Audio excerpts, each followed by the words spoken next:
बच्चे allrounder classes में आपने हमारे क्लास पहले जो इसके पहले जो वीडियोस थी उसमें आपने देखा कि अंग्रेजी की हम शुरुआत जब माइनस से कर रहे हैं तो आपको हमने क्या सिखाया, लेटर सीखा, लेटर से क्या हमने सीखना, वर्ड सीखा, वर्ड से फिर आगे हमने क्या सीखा, सेंटेंस क्या होता है, सेंटेंस से आगे हमने क्या सीखा कि सेंटेंस बनाने का नियम होता है, उस सेंटेंस बनाने के नियम को हम क्या कहते हैं, ग्रामर कहते हैं।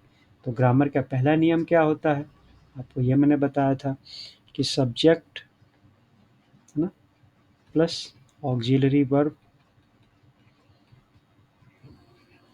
और इसके साथ कम्प्लीमेंट लगा देंगे,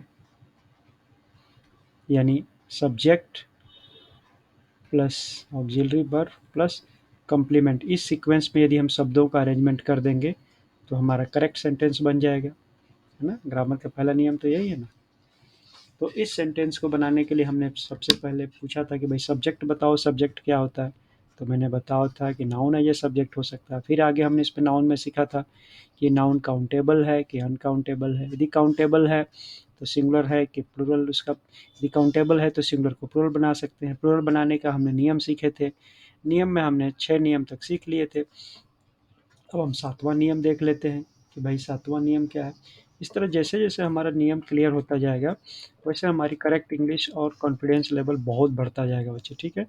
तो ये हम देखो, छठे नियम तक तो हमने देख लिया था ना ये।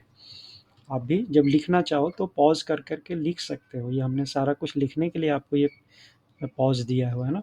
7वां नियम क्या है कि certain collective nouns though singular in form are always used as a plural.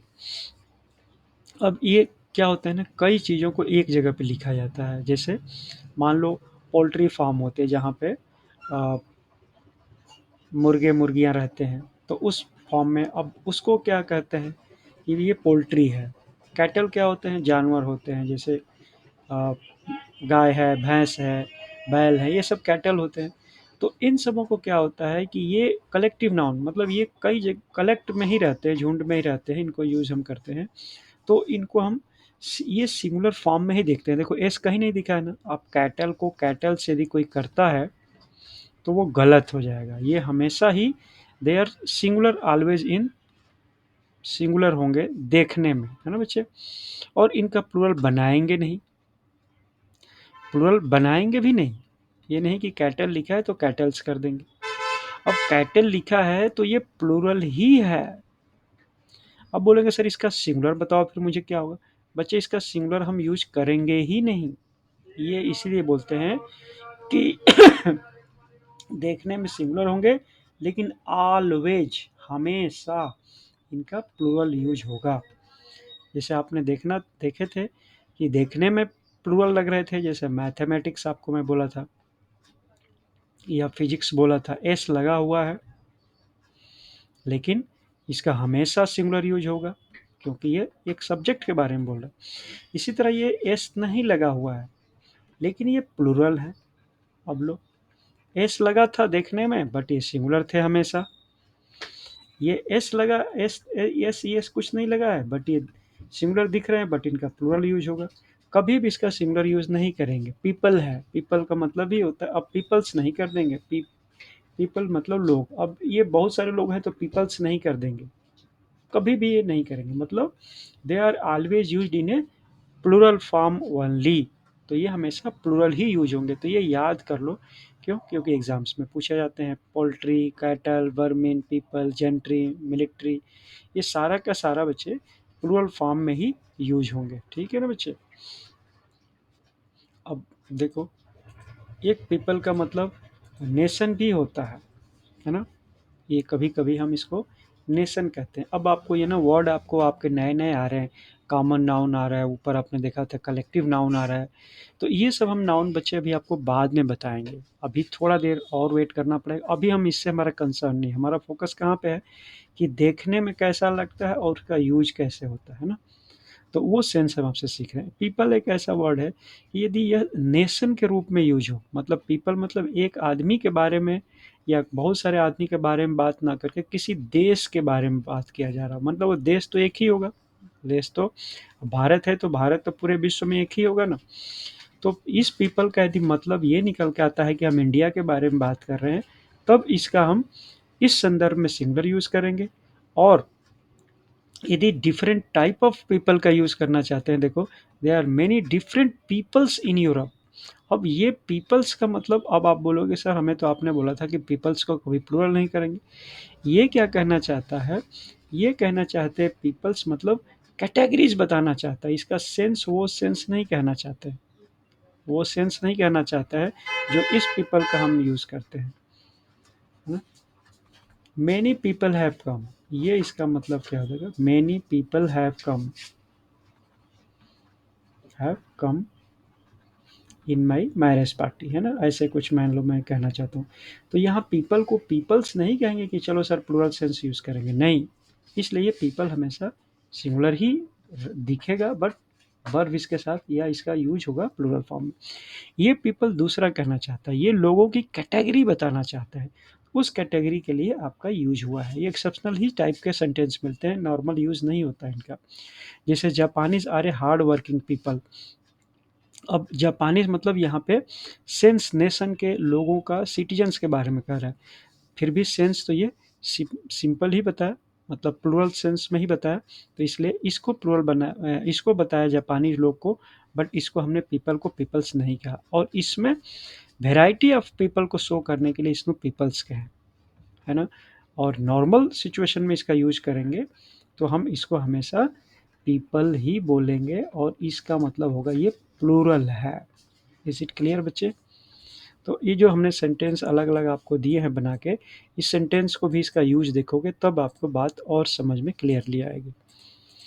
उसके बाद से कुछ ऐसे नाउन होते हैं, मतलब आप देखो, आप बड़े उससे बोलेंगे कि सर आप सिर्फ मुझे नाउन बताए थे, एक बार कलेक्टिव नाउन वर्ड आ गया था, एक बार कॉमन नाउन वर्ड आ गया, अभी देखो और भी कुछ उल्टा आ गया, कंपाउंड नाउन आ गया। ये भी आप हमें बताते चलो। सर मेरी बात तो सुनो, ये सब बताऊंगा तो आपको और भी चीज़ें, मतलब मैं जिस सीक्वेंस पे सिखाना चाहता हूँ वो सीक्वेंस गड़बड़ हो जाएगा, तो थोड़ी देर इसको शांत रख के इस बात को भूल जाओ। फिर भी यदि कंपाउंड वाले को कहते हो तो कंपाउंड का मतलब होता है जोड़ना, यहाँ का यहाँ का यहाँ का, मतलब जोड़ने पे वो कोई नाउन बन रहा है। मतलब कमांडर को और इसमें चीफ हमने एक जोड़ दिया, कमांडर इन चीफ। जैसे डॉटर है, डॉटर में हमने एक और रिलेशन जोड़ दिया, इन लॉज कर दिया, तो डॉटर इन लॉज की मीनिंग अलग हो जाती है ना। इसी तरह मदर का मीनिंग और होता है, और मदर इन लॉज ऐसे, है ना। तो ये सब मीनिंग को थोड़ा सा डिफरेंट जब करके दूसरे चीज़ों को जोड़ के जब हम बना देते हैं और दोनों ही एग्जिस्टेंस में दिखते हैं, तो ये कंपाउंड नाउन हो गए, मतलब जोड़ के, है ना, कंपाउंड, जैसे कंपाउंड किससे बड़ा हो जाता है वही बात है। तो इसका प्लूरल कैसे बनाते हैं, अब आपने चीफ का प्लूरल कैसे देखा था, चीफ को आपको याद है बच्चे, मुझे रिवाइज करके बताओ, पॉज करके बताओ, लिख के बताओ वीडियो। ये है ना, आपने सुना था कि जिस शब्द के अंत में एफ हो या एफ ई हो तो उसको हटा के हम वी लिखते हैं, फिर ई एस लिख देते हैं।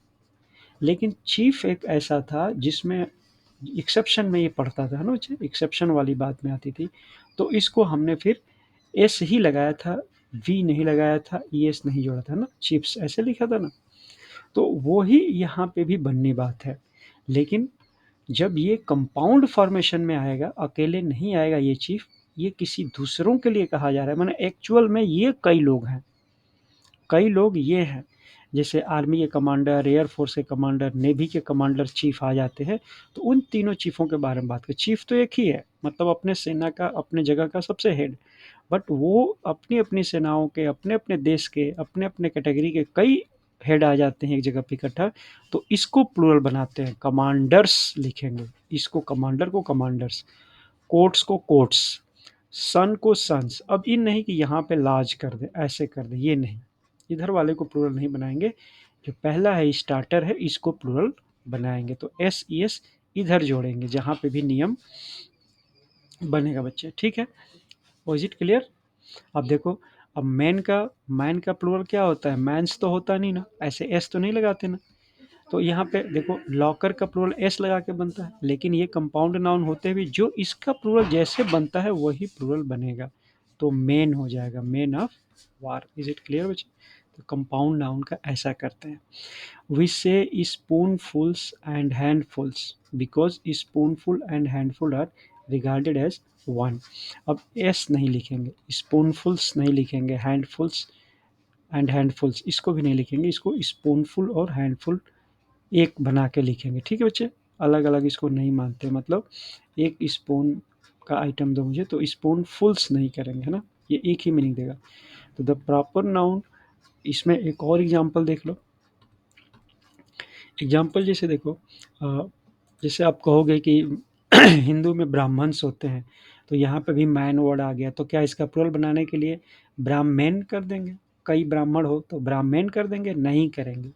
ये एक ही वर्ड है, दो वर्ड नहीं है। ये मैन भले ही यहाँ पे दिखता है बट ये जुड़ के नहीं बना है, ये एक ही वर्ड है, इसलिए यहाँ पे ब्राह्मण्स आएगा, यहाँ पे एस आ रहा है, ये ब्राह्मण नहीं आएगा। Is it clear? इसी तरह मुसलमान, यहाँ पे भी मैन आ गया तो मेन नहीं कर देंगे, है ना, ये मुसलमान ऐसे बनेगा, क्योंकि ये कंपाउंड नाउन नहीं है, कंपाउंड के बारे में नहीं कह रहे हैं। इज इट क्लियर बच्चे? ओके। कुछ चीज़ें ऐसी होती हैं जो कई देश की भाषाएं होती हैं, उसी भाषा में वो प्रचलित हुई हैं, तो हमें उसी भाषा में याद करना पड़ेगा। जैसे बहुत ज़्यादा आप यूज़ करते हो डेटा, इसको पढ़ने को सॉरी, इसको पढ़ने के लिए कोई लोग डेटा कहते हैं, है ना, कोई लोग डाटा कहते हैं, कुछ भी कहें उससे हमें कोई मतलब नहीं, क्योंकि हम तो कॉम्पिटिटिव इंग्लिश लिख रहे हैं जहाँ पे प्रोनाउंसिएशन का कोई मतलब नहीं, हमें तो करेक्ट लिखने से मतलब है, स्पेलिंग करेक्ट हो, उसका ग्रामर करेक्ट हो। तो ये जो डेटा है ना बच्चे, ये प्लूरल फॉर्म है।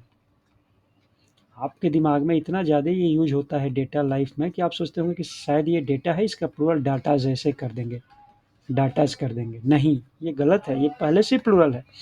इसका सिंगुलर पूछोगे तो डेटम बोलते हैं, DATUM, डेटम, है ना।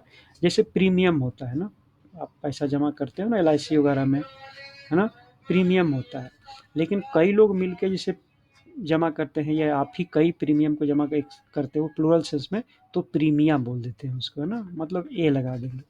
इसी तरह इरेटम है, इरेटम का मतलब क्या होता है, कई गलतियां होती है, गलती, तो गलती को ठीक करने के लिए हम निकालते हैं उसको करेक्शन, तो उस सिंगल एक है तो उसको इरेटा बोलते हैं बच्चे, ठीक है। और ज़्यादा है तो इरेटम बोलते हैं, सिंगल होता है तो यूएम लगा है ना, तो ये एक हो गया सिंगल की बात, और इसका प्लूरल होगा इरेटा। इसी तरह फार्मूला, फार्मूला सिंगुलर है और इसको फार्मूलाज ऐसे भी लिख देते हैं एस लगा के, या फिर यदि प्लूरल सेंस में लिखना है तो ऐसे लिखो AE, ठीक है, दोनों सही है।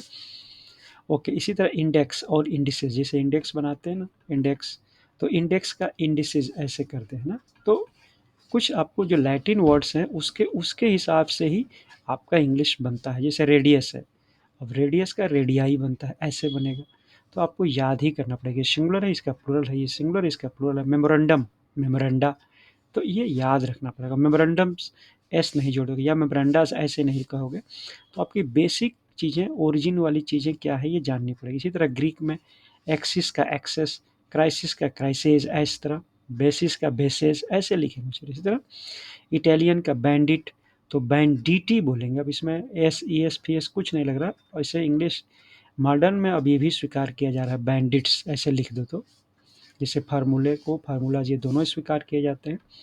उसी तरह बैंडिटी एक्चुअल वर्ड है, आप ये भी चल रहा है आज के डेट में।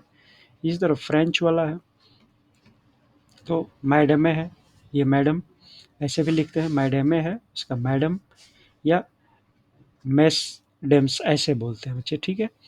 या फिर मेंस्वेयर है, मेंस्वेयर महाशय को बोलते हैं, यदि ज़्यादा लोग हैं तो मेंस्वेयर्स एस लगा के ऐसे बोलते हैं।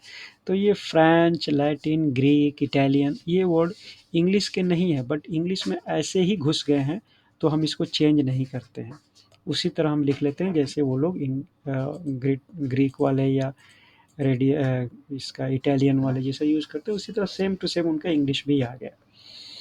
ओके। जेंडर क्या होता है बच्चे?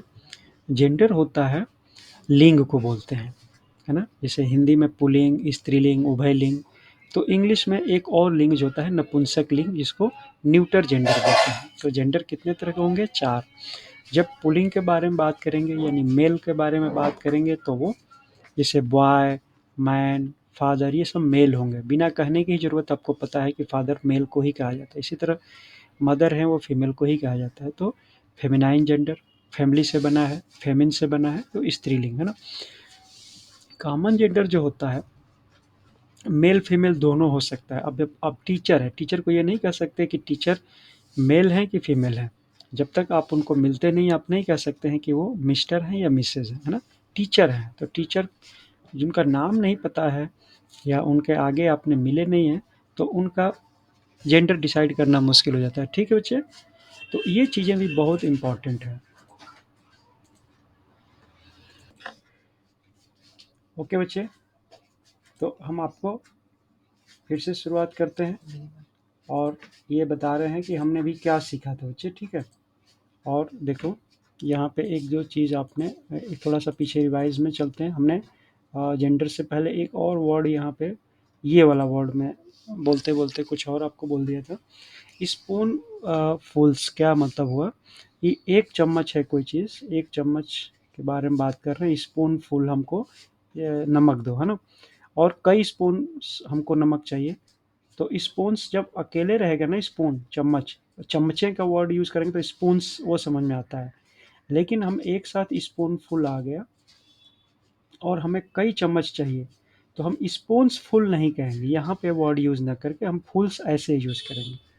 ठीक है, इसी तरह हैंडफुल्स की बात कर रहा है कि आप यहाँ पे हैंड्सफुल्स कह रहे हो ना, स्पूनफुल्स मतलब ये बाहर में आ रहा है, और हैंड्स फुल एंड हैंडफुल्स, तो स्पूनफुल और handful are regarded as one word, तो इसलिए हम इसको फुल्स को आगे लिखेंगे, फुल्स को हम प्लूरल बनाएंगे। यहाँ पे एस इसमें लिखेंगे, इधर वाले में एस नहीं लिखेंगे, क्यों, क्योंकि ये कंपाउंड वाले नहीं है। Is it clear. तो ये भी एग्जाम में आता है, स्पूनफुल वाला, स्पूनफुल और हैंडफुल, है ना। इसका जब प्लूरल बनाना होगा तो स्पूनफुल्स और हैंडफुल्स ऐसे कहेंगे। Is it clear. चलो, ये चीज़ मेरे को अभी दिमाग में आया कि मैंने शायद बोलते बोलते कुछ ऐसा बोल दिया जो बच्चों को क्लैरिटी ना हो पाई हो। चलो, तो इसको अमेंड कर लो अभी इमीडिएटली, है ना। Okay, let us come to again here. Gender की मैं बात करूं तो जेंडर का मतलब लिंग होता है। लिंग हिंदी में भले ही 3 होते हैं, बट इंग्लिश में 4 हम यूज़ करते हैं। तो पुल्लिंग मतलब ये मेल से रिलेटेड, फेमिनाइन मतलब मैस्कुलिन जेंडर बोलते हैं, इसको फेमिनाइन जेंडर बोलते हैं, ये फीमेल से रिलेटेड होता है, ये मेल से रिलेटेड बातें होती हैं। इससे जेंडर का पता नहीं चलता है। जैसे ऑफिसर है, लेडी अफसर भी हो सकती है, जेंट्स अफसर भी हो सकता है, मेल भी हो सकती है, फीमेल भी। तो ये कॉमन जेंडर हो गया, ऐसे हम नहीं बता सकते, किसी के लिए भी यूज़ कर सकते हैं। पेरेंट्स, चाइल्ड, चाइल्ड को भी पता नहीं चलता है बॉय है कि गर्ल है, वो बाद में हम आपको बताएंगे तो पता चलेगा। इस तरह चाइल्ड है तो बेब हम कह सकते हैं ना, चाइल्ड है, फ्रेंड भी कॉमन जेंडर ही है। तो फ्रेंड किस तरह के भी हो सकते हैं, मेल भी हो सकता है, फीमेल भी हो सकता है। इसी तरह ये जो जेंडर्स हैं ये सारे कॉमन है। और न्यूट्रल जेंडर का मतलब होता है नपुंसकलिंग, या वास्तव में वस्तु के लिए यूज़ करते हैं, किसी ऑब्जेक्ट के लिए, जैसे कंप्यूटर है, व्हीकल है, इसका अपना कोई जेंडर नहीं होता है, ये मेल फीमेल नहीं होते, इसीलिए इसको बोलते हैं न्यूटर। न्यूटर मीन्स नाइदर, ना तो ये मेल है ना फीमेल है, और कॉमन भी नहीं है। ये तो क्या होता है कि मेल फीमेल दोनों में से कोई ना कोई का होता है, इसलिए हम इसको कॉमन कह देते हैं। इसमें कोई भी जेंडर हम डिसाइड ही नहीं कर पाते। अब गाड़ी है आपकी, स्कूटर है, तो आप बोलेंगे कि सर स्कूटर मैस्कुलिन जेंडर हो गया, और बुलेट मैस्कुलिन जेंडर बुलेट हो गया, फेमिनाइन जेंडर स्कूटर हो गया या स्कूटी हो गया। ये सब नहीं है, ये आपकी चलने वाली बात है, बट इंग्लिश में इसको ऐसे नहीं कहते। हाँ, यदि पर्सनाफाइड कर देते हैं, पर्सनाफाइड का मतलब होता है कि व्यक्तिकरण, मतलब उस चीज़ को मेल फीमेल की तरह यूज करने की, जैसे हम बात करते हैं नेचुरल चीज़ें हैं, थिंग जैसी चीज़ें हैं, बट उसको लाइफ में हम पर्सनाफाइड कर बात करते हैं। जैसे ओ चंद्रमा, तुम कितना सुंदर हो, है ना। तो ओ चंद्रमा का मतलब चंद्रमा तो ये कोई जेंडर तो हुआ नहीं, नेचुरल चीज़ हुई। तो यहाँ पे मैं अब इसको डिसाइड करूँगा कि जो शीतलता प्रदान करती हैं या सॉफ्ट होती हैं, उसको नॉर्मली पर्सनाफाइड यूज़ पोएट्स करते हैं। तो उस केस में वो क्या करते हैं कि वो मैस्कुलिन जेंडर जैसा यूज़ करने लगते हैं। जैसे देखो सन, सन को क्या कहते हैं, सन सेट्स हीज बीम्स। अब हर बीम्स नहीं कहते, सन को हम मैस्कुलिन जेंडर मानते हैं। वैसे तो ये ईट का यूज़ करते हैं, ये अपनी ईट का यूज़ करेंगे, आगे जब प्रोनाउन सिखाऊंगा तो यहाँ पे वर्ड आएगा। बट फिर भी अभी प्रोनाउन नहीं सीखे हो तो भी आपके लाइफ में कुछ ना कुछ तो ऐसी बातें थोड़ी हैं ही पहले से, तो भी आप आगे जाके समझना, रिलेट करके देखना कि हम सन को या विंटर को या टाइम को या डेथ को हम इस तरह के जिन चीज़ों से ज़्यादा हमें स्ट्रेंथ का पता चलता है, वायलेंस का पता चलता है, उसको हम मैस्कुलिन मानते हैं। और जो थोड़ा जेंटिल होती हैं, हेल्पफुल होती हैं या पोलाइट होती हैं, जैसे चंद्रमा है, अर्थ है, स्प्रिंग है, ऑटमन है, ये सब क्या हम इसको हम फेमिनाइन जेंडर की तरह यूज़ करते हैं। कब यूज़ करते हैं? स्पेशली ये पोएट लोग यूज़ करते हैं। और हमारे लिए भी कभी यूज़ करने आ जाए तो हम जनरल सेंस में यही यूज़ करते हैं, और नहीं तो फिर इसको हम न्यूटर जेंडर मान लेते हैं। यदि हम कहीं डिसाइड नहीं कर पाते हैं तो फिर न्यूटर जेंडर मान के काम कर लेते हैं। ठीक है बच्चे? So the use this use is most common in poetry but certain nouns are personified in prose also. Prose मतलब जहाँ पे हम लिखते हैं हकीकत में वाक्य को, सेंटेंस को या गद्य को, इसको गद्य बोलते हैं ना, गद्य लिखना, ऐसे लिखना, पैसेज लिखना। और पोएट क्या लिखते हैं? पद्य लिखते हैं, छंद लिखते हैं, दोहे चौपाई लिखते हैं। तो ये सब बातें हमारी पोएट इसको यूज़ करते हैं ज़्यादा। अब इसी तरह a ship is often spoken as she, as, है ना। The ship lost all her boats in the storm. Ship मतलब नाव हो गई यहाँ पे ना। तो नाव जो है ये हम इसको स्त्रीलिंग जैसा मान के हर कह दिए कि ये नाव जो है मतलब तूफानों में खो गई या अधेली हो गई, नहीं दिख रही है। तो इस सब चीज़ों के लिए हम हर यूज़ कर ले रहे हैं। तो ये पोएटिक फॉर्मेशन है। आप इसका कंपटीशंस में कहीं कहीं उठा दे तो उठा दे, अदरवाइज इसका नॉर्मल ह्यूमन बीइंग यूज़ नहीं करता है। ओके। तो जेंडर को भी बच्चे दो तरह से, जैसे आपने जेंडर तो चार पढ़ा, मैस्कुलिन जेंडर, फेमिनाइन जेंडर, है ना, और कॉमन जेंडर और न्यूटर जेंडर। तो इसके ज़्यादा हमें इसका यूज़ नहीं है, यूज इसी का ज़्यादा है कि मैस्कुलिन से फेमिनिन कैसे बनाना है। तो ज़्यादा इसका बनाने कोई ख़ास नियम नहीं है, बट आपको चार नियम करीब हम बताएंगे, या तो याद कर लो या प्रैक्टिस से ये आपके दिमाग में बैठेंगे, है ना। इसका कोई ख़ास नियम नहीं है, बट थोड़ा थोड़ा नियम देखें तो नियम भी जैसा बन जा रहा है। जैसे ऑथर को ऑथरेस लिखेंगे, ये डबल ई एस लगा के आपने लिख दिया, बट ये सभी के साथ ऐसे नहीं होगा। एक कैटेगरी कुछ ऐसे शब्दों की ही है। तो अब ये कौन से शब्द हैं? अब जैसे हमने आपको उसमें सिखाया था कि किसी शब्द के अंत में ओ हो, एक्स हो, एस हो, एस एस हो, सी एच हो, एस एच हो, जेड हो, जेड जेड हो, तो हम इसके लिए हम ई एस लगा के प्लूरल बनाते हैं। वो चीज़ अलग थी। ये उस टाइप का नहीं है कि लास्ट में आर हो, एन हो, टी हो, ये सब नहीं है बच्चे। ये आपको प्रैक्टिस से ही याद करके ही आपको यूज करना पड़ेगा। बट होते क्या है, ऑथर में ई एस लगा, ऑथरेसिस हो गया, बैरन का बैरनेस हो गया, काउंट का काउंटेस हो गया, जेंट का जेंट्सनेस हो गया, हेयर का हेयर्स हो गया। तो ये आपने एक बार याद किया, ये मैस्कुलिन जेंडर है, इसका फेमिनाइन जेंडर है। ठीक है बच्चे। इसी तरह कुछ है आगे जिसमें ई एस लगाते समय बीच का लेटर जो है वो ड्रॉप कर देते हैं। इसमें कुछ नहीं ड्रॉप हुआ था, लास्ट पहला पूरा हमने ऑथर लिखा, लास्ट में ई एस जोड़ा, है ना। पूरा मेयर लिखा, लास्ट में ई एस जोड़ा, या पेट्रॉन लिखा, लास्ट में ई एस जोड़ा। लेकिन इसमें कुछ वर्ड्स ऐसे हैं जो बीच वाले वो को जैसे हटाना पड़ रहा है। देखो, एक्टर, एक्ट्रेस कह रहे हैं तो पूरा एक्टर नहीं लिखे हम, देख रहे हो, एक्ट्रेसेस ऐसे, या प्रिसेप्टर, तो ये प्रिसेप्टर में ये हमने ओ हटा दिया, प्रिसेप्ट्रेस ऐसे लिखते हैं। प्रिंस, प्रिंस में अब डबल, हम बोले थे ई डबल एस बनता है, यहाँ तो ई पहले से ही खड़ी है तो इसलिए एक सिर्फ डेसेस लगा दिए। तो यहाँ का समझो तो आप एक तरह से ई हटाए हो और फिर ई डबल एस जोड़े हो, ऐसा समझ लो, या जैसा भी आपको बचे। टेम्पर, अब टेम्पर का ई हटा के ई हटा दिया यहाँ से, और ई डबल एस टेम्परेसेस। टाइगर, टिग्रेसेस, तो ई बीच में का हटा के फिर ई डबल एस से शुरू। तो एक निग्रो, निग्रेसेस, ये बहुत सारे यूज आप यूज़ करते हो ना। मर्डरर, मर्डरेसेस, या एम्परर, इम्प्रेसेस। तो ये सब बहुत सारे आपके लाइफ में यूज होते भी हैं, और कंपटीशंस में भी ये शब्द पूछे जाते हैं बच्चे। तो इसको भी आप एक बार ठीक से देख लो। नेक्स्ट कह रहा है बच्चे, कुछ डिफरेंट वर्ड ही बन जाते हैं। माने ये था कि थोड़ा बहुत स्पेलिंग मिलता भी था, लेकिन इसमें तो कुछ भी नहीं मिला। देखो यहाँ पे ड्यूक का के ही हटा, पूरा सी एच नया ही वर्ड आ गया, जुड़ा था। बट थोड़ा बहुत तो ड्यू तो था ही ना, थोड़ा बहुत तो स्टार्टर था, इसमें स्टार्टर ही नहीं दिखेगा। बैचलर का कोई भी स्पेलिंग फेमिनाइन में दिखेगी ही नहीं। देखो, बैचलर का फेमिनाइन स्पिंस्टर होगा, बॉय का गर्ल होगा, कोई भी स्पेलिंग थोड़ा सा भी इधर नहीं मिल रहा है ना। हार्ट का रो होगा, हॉर्स का मेयर होगा, ये एग्जाम में कई बार पूछा भी हुआ है ना। घोड़ा घोड़ी है ना, ये घोड़ा, ये घोड़ी हो गई, ये घोड़ा हो गया, ठीक है। तो ये आपको याद ही करना पड़ता है, इसका कोई खास नियम नहीं है। जो नियम यदि समझ रहे हो तो चलो नियम भी ये समझ के लगा लो भले, बट आपको एक बार हाथ से लिख लिख के एक याद करना ही पड़ेगा।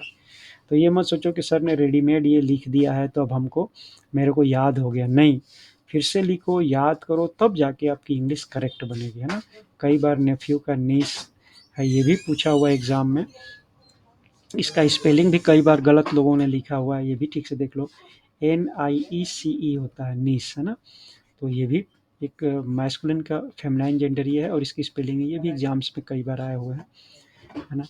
और ये कोई आपको नया वर्ड इसमें से मिल जाता है तो आप इसकी डिक्शनरी में मीनिंग भी देख लो, वहाँ से सीख लो। कई बच्चों को पहले से ही आता होगा तो उनके लिए अच्छा है।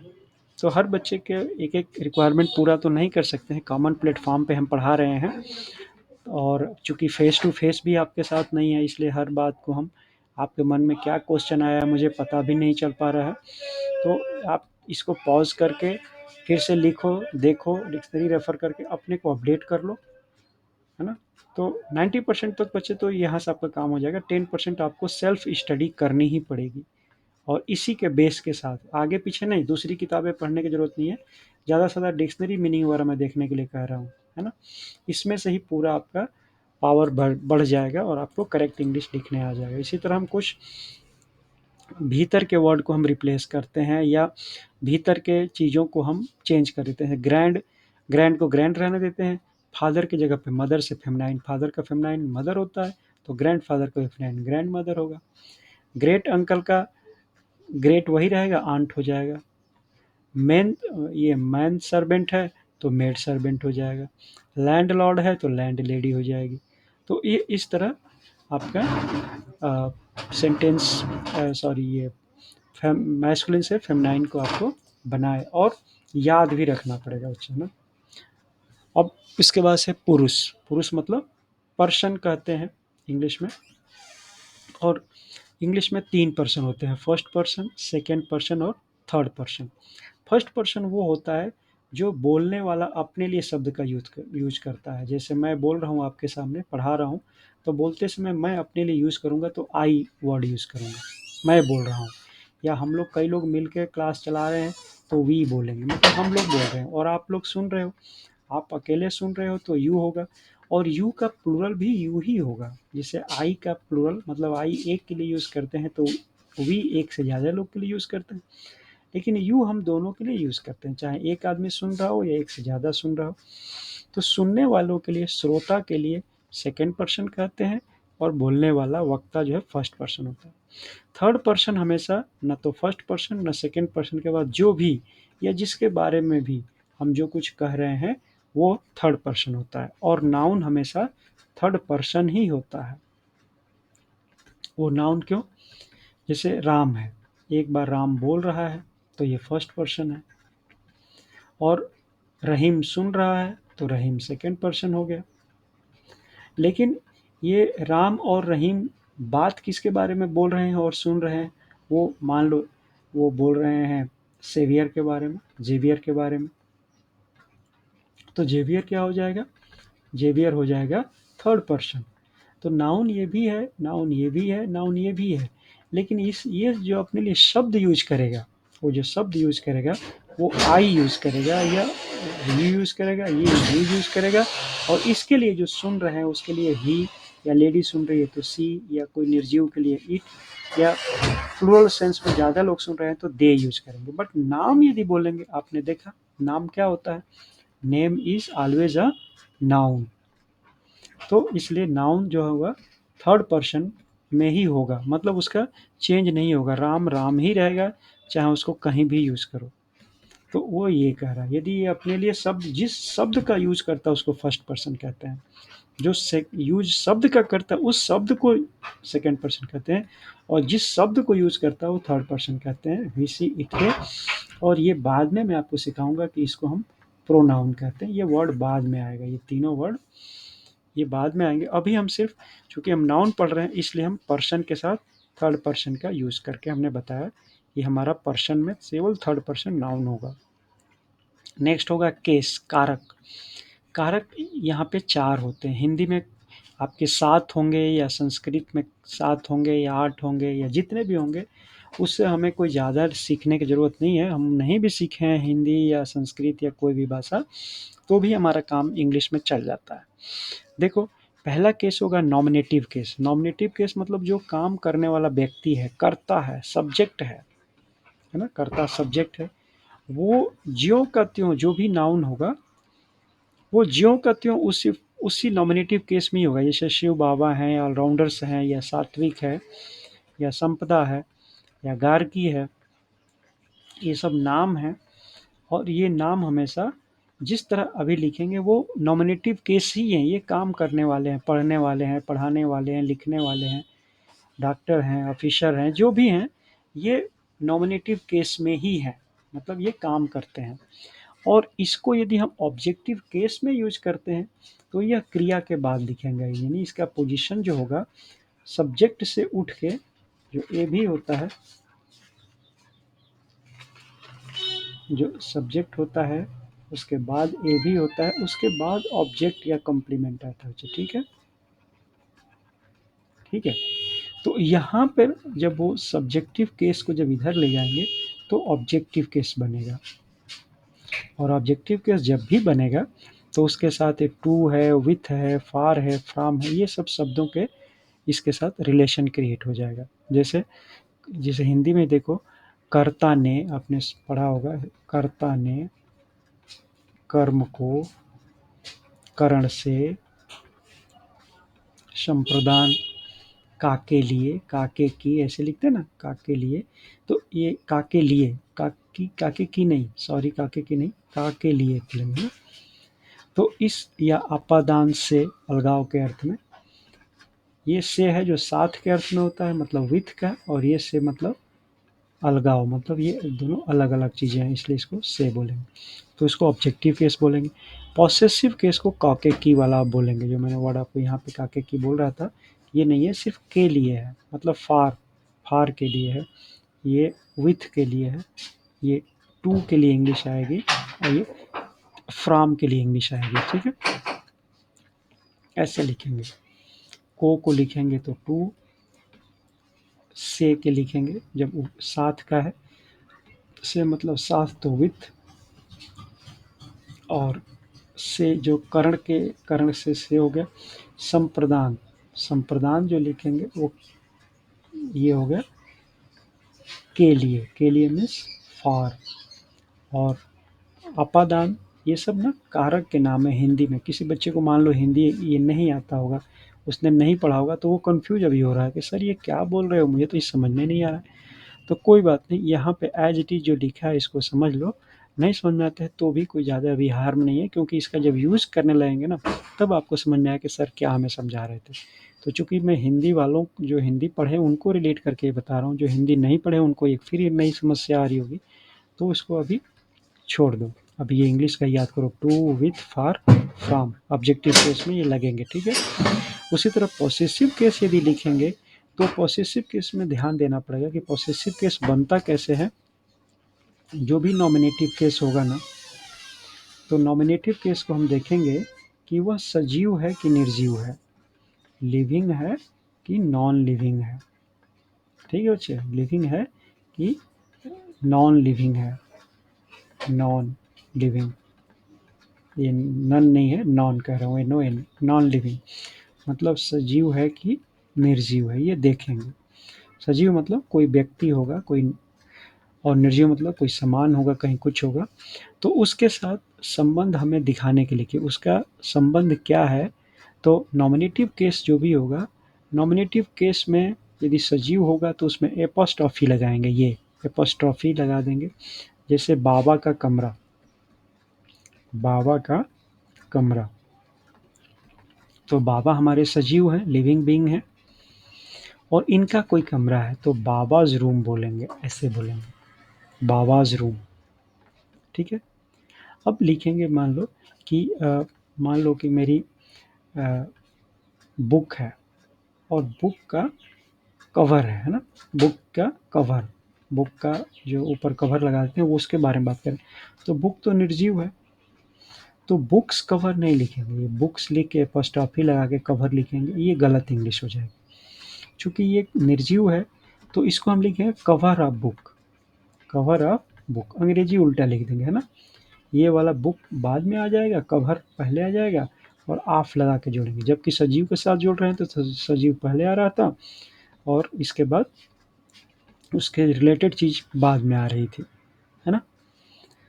तो ये नहीं है कि ये सजीव के बाद निर्जीव आएगा तब एस लगाएंगे, नहीं, यदि सजीव यहाँ पे है इसके बाद सजीव भी आ सकता है, जैसे बाबा का बच्चा, बाबाज चिल्ड्रेन या बाबाज चाइल्ड, तो एस यहाँ लगेगा, दोनों ही सजीव हैं, फिर भी यहाँ पे एक निर्जीव है तभी हम मेन इसको देखते हैं कि ये क्या है। यदि सजीव है तो ऑफ नहीं लगाएंगे, अब लिख देंगे कि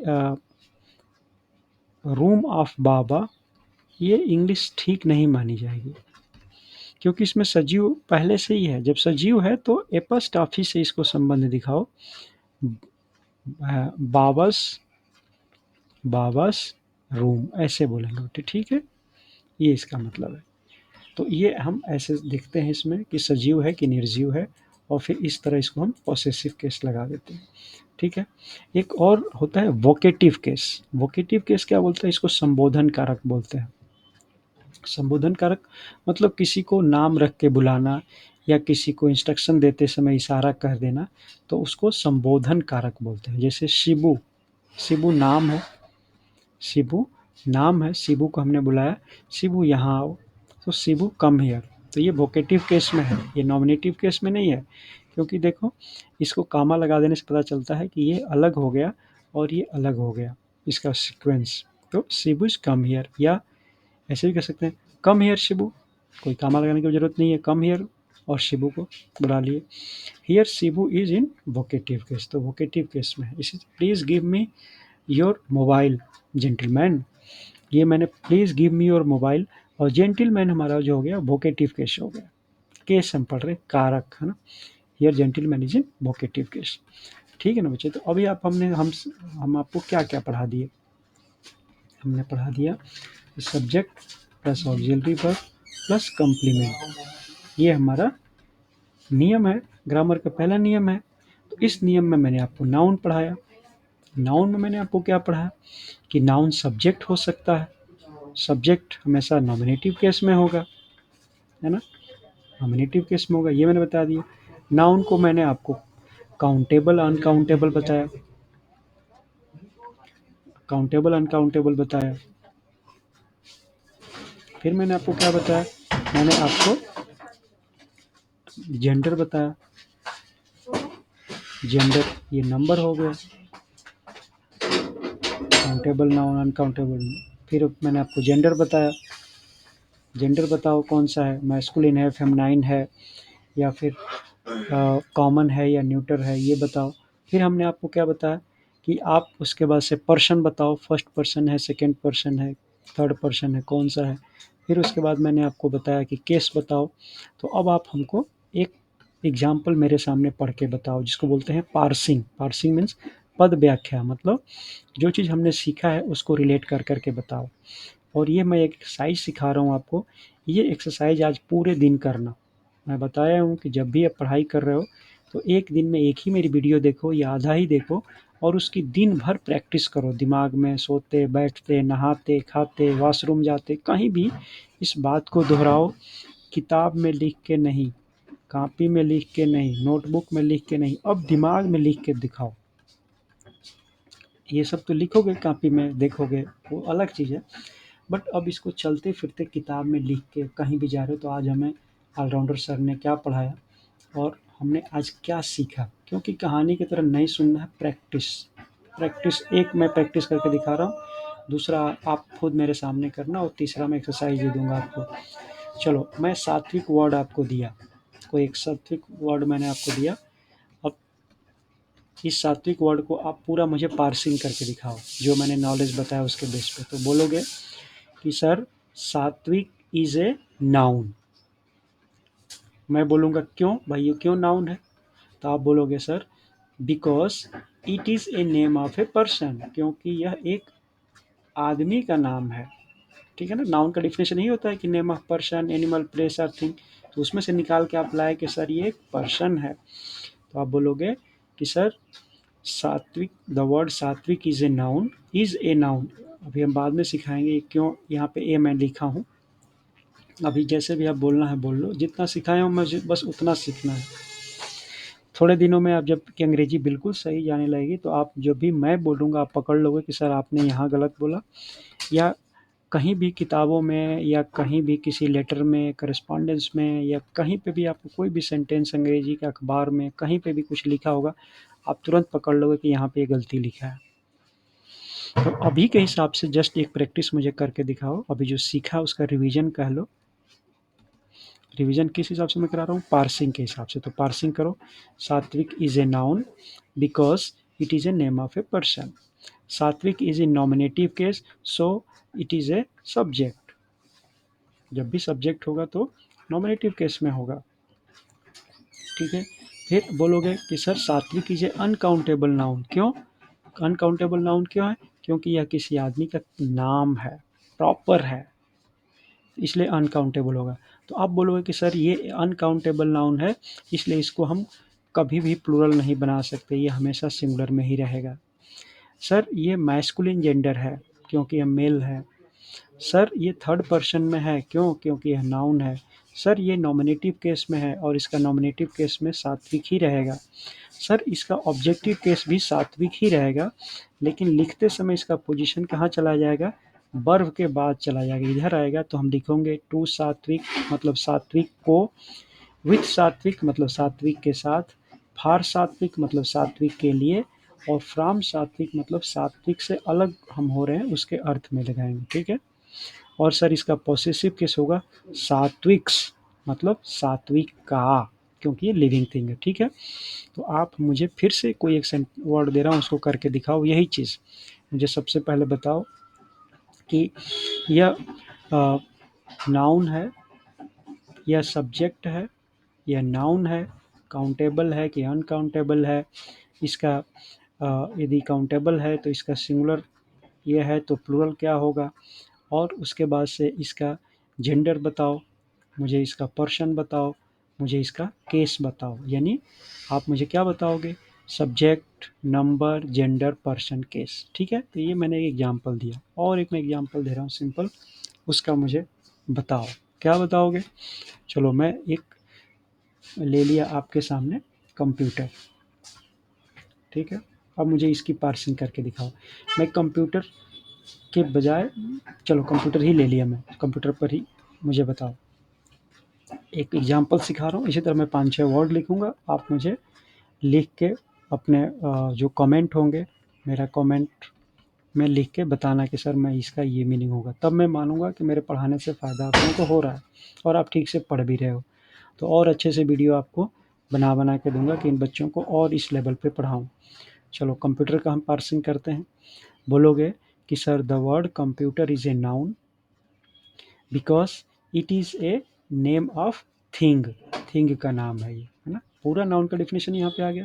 sir computer is A noun because it is a name of a thing. Clear हो गया? Okay. Sir computer is in nominative case, so it is a subject. ये नॉमिनेटिव केस में होगा जब यहाँ लिख देंगे कंप्यूटर, क्योंकि नाउन होगा वो हमेशा ही सब्जेक्ट होगा, और यहाँ पे कंप्यूटर हमने लिख दिया सब्जेक्ट की जगह पे, तो ये नॉमिनेटिव केस में आ गया। Okay sir it is A countable noun. Computer एक काउंटेबल नाउन है, इसकी गिनती कर सकते हैं, एक कंप्यूटर, दो computer. Sir computer is A countable noun and it is in singular form. तो मैं बोलूँगा कि टेल मी इट्स प्लूरल, तो सर बोलोगे कि सर इसका प्लूरल होगा कंप्यूटर्स, क्योंकि आपने प्लूरल बनाने के नियम भी सीख लिए हो, तो यहाँ बता दोगे मुझे। फिर मैं आगे फिर बोलोगे कि sir computer is a neuter gender है। ठीक है। Okay. Sir computer is in third person है, क्योंकि नाउन है। Sir computer nominative case is computer. Sir इसका ऑब्जेक्टिव केस क्या होगा? तो इसका objective case to computer, with computer, for computer, from computers ऐसे यूज़ करेंगे। ओके। और सर इसका पॉसेसिव केस होगा ऑफ कंप्यूटर, क्योंकि ये क्या है? निर्जीव है, और निर्जीव की इंग्लिश पॉसेसिव केस बनाते समय हमने क्या बताया था? उल्टा लिखने सिखाया था। कंप्यूटर का मॉनिटर है तो लिखेंगे this is monitor of computer, ऐसे लिखेंगे। ये नहीं लिखेंगे कि कंप्यूटर्स मॉनिटर, एपॉस्ट्रॉफी नहीं लगाएंगे बच्चे, है ना। तो एक पार्सिंग मैंने आपको सिखाया सिंगुलर का, और दूसरा मैंने आप एग्जांपल करके दिखाया। इसी तरह आप कोई भी वर्ड आपके सामने जो दिख रहा है ना अभी, उसको तुरंत ही नाउन देखो, नाउन है कि नहीं, और पूरी पार्सिंग करके दिखाओ उसकी। ठीक है, तो मैं मानूंगा कि आप अच्छे बच्चे हो और मेरी पढ़ाई से आपको फ़ायदा हो रहा है। ठीक है बच्चे, तो ऑलराउंडर्स का एड्रेस आपको पता ही है, ऑलराउंडर्स का सारा कुछ इसमें, ये कोई पर्सनल आपको पीडीएफ चाहिए या सीबीटी चाहिए, ये तो बच्चे पेड है।